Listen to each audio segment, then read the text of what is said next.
if they're just singing hyper, hyper, it's really hard to let them sound like hyper, hyper. There are many songs, well, from recent years.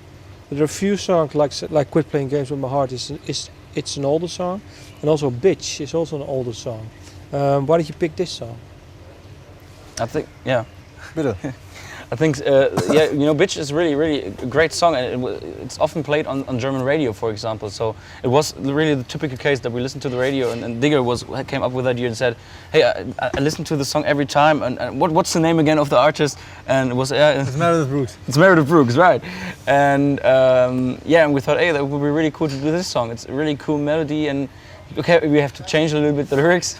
That would be cool, but yeah, it's really, yeah, it's the song. Maybe it's the version that fits would mostly fit to the first album, Strike. So it's really like really straightforward, fast song, and really, yeah, it's really making a lot of fun. But it's also got the harmonies and the backings of yeah, the Beach Boys kind of, and that's really a cool song in the end. Did you know that? Well, of course you knew, but Ghetto Superstar. What song is the original song? Islands in the Steams. And it was written by Dolly Parton. Is that a test? Of course we know that, and in arranging... No, I don't think it's written by Dolly Parton. It's written by the Bee Gees. With Dolly Parton together. With Dolly yeah, Parton. right. Yeah, it was a feature. But the funny thing, Ghetto Superstar or Islands in the Streams is the only song that we arranged the other way around. That means we had an original songs of the 60s first, listened to the song and realized this song sounds like Ghetto Superstar or Islands in the Streams because of the chords. And it's One Fine Day, and it goes like one fine day, na na na na na na na na na, and we go like, wait a moment, this is like Ghetto Superstar, na na na na, and then we were sitting on the piano and we were playing the same licks and riffs that we had in the original 60s version of One Fine Day, and that means that the first arrangement of Ghetto Superstar was really close to the 50s original, and that means that we had to clean it a bit up because we didn't want to make a mash-up. We wanted to create a new version. Yeah. But if you listen to the second chorus of this song, you still can listen to this shooby dooby dooby dooby dooby doo wah ba in the background. They're really low, but okay. We just wanted to have this link. Let's see. Are there certain genres that you really would like to try to do? Maybe metal or I don't know. Is it a certain things, certain songs that you really would like to Sometimes try? It's hard for boys not to try. Is it? Not to try. Not to try. Yeah. No, yeah. Are there certain songs you say, well, it's really hard to do, but maybe we could try it one song? No?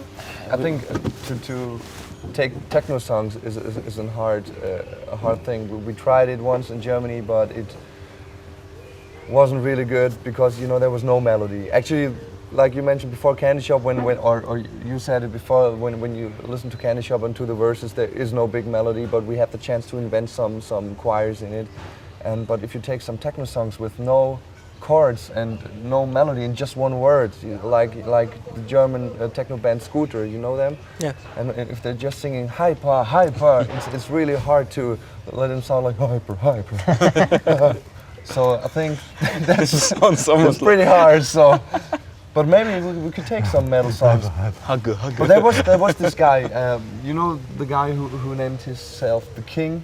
Yeah, and he took, I think he took from Nirvana. He took from Nirvana songs and he tried to let him sound like Elvis would sing Nirvana songs. Also Richard Cheese, he's also a singer who tries to play different songs of many styles on his piano in a rock and roll way, or let's say in a vintage way. But it's not. Sometimes it just seems like he's just playing a boogie woogie riff in the same chords of the original songs. And what we always try to do is really create something new. Not only adding a train beat, a typical rock and roll riff on the guitar, and a typical lick on the piano, and a walking bass, and say, okay, that's the new song.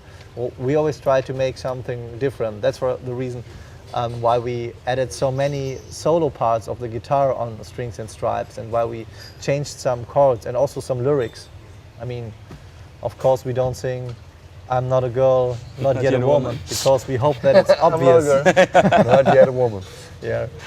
And what we also did, for example, in TikTok and in Miami, we added our names, like Jerry Lee Lewis, for example, did in many songs that he sang in the 70s.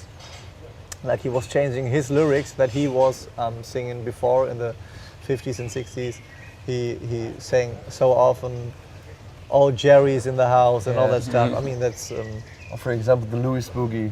yeah. My name is Jerry Lee Lewis. Yeah, but yeah, that is a special Louis song. Yeah, more or but less. actually he did it in mostly every song to just put his name somewhere in Anywhere, the lyrics.